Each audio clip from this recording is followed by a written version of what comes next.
Mm-hmm. All right, so the funny thing happened to me. Yesterday I was thinking, it might be good to talk about a time where I dreamed death, where I, in a dream, died. Right, that experience. And the funny thing is, last night slash this morning, I died in a dream again. Two times that's happened to me. One, the one that I was going to talk about, and then just now. Okay, there's a lot more that goes into that, but so this is the thing. I want to talk about what the death experience is like in a dream. I gotta let it flow because this is really old. I died in my dreams 2 years ago, 3 years ago, and it was truly enlightening. It really was. So this is what happened in my dream. I don't remember what happened, but I was suddenly done. Okay, I was done. I had the sense that physical life was over and it was complete. There was no questioning. There was, okay, oh my God, I'm done. Like, there's an overwhelming sense, for me at least. Now, this is my first experience of death, so to speak. There's a very great level of intensity where you have to let go of attachments of physicality, where you're like, wow, I am not there anymore. This physical phone is not mine, so to speak. This water that I drank is not in me anymore. There's nothing connected in that sense anymore. So you have to overcome the sense of attachment and physicality. There was a sense of relief, okay? So not only was there a sense of relief and release, I guess, of attachment to physicality, but there was also a viewing of yourself.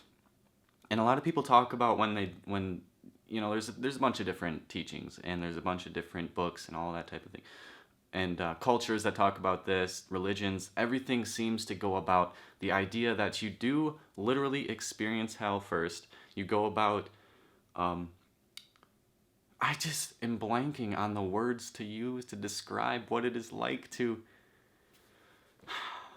You go about filtering your negativity. You see what you've done to people. You see what, right? That's what it is. You see what you've done, and afterwards you are in bliss. And I guarantee you, this is what happened to me too.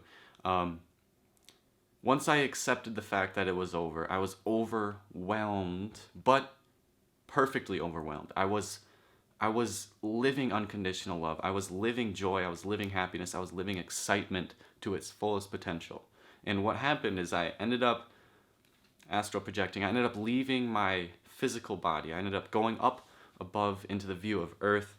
And I was met by,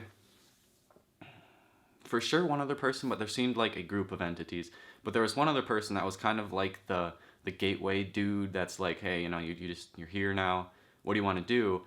And I was sitting there viewing Earth with him, and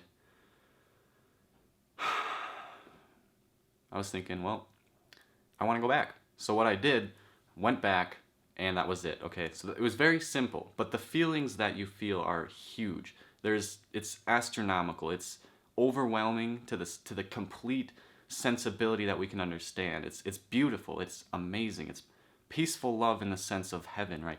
You think of heaven, it is just absolute joy, love, and perfection, truly.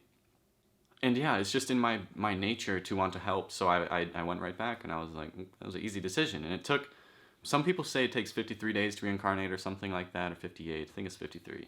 But what happened, basically, is I knew there was a waiting period. I had to stay up there, and I was kind of just sifting through, experiencing, chilling, looking at the planet, seeing what I wanted to do, and I don't know where I went, but I went back, right? Whether that did necessarily happen synchronistically, maybe that was not just a dream, right? Maybe that was a literal experience that I've had, and I was just tapping into it. So I'm here doing this learning thing. I like trying to educate people as best as I can, and share experiences. So seems that's what I like to do. Seems that's what I am doing, and you know what I mean.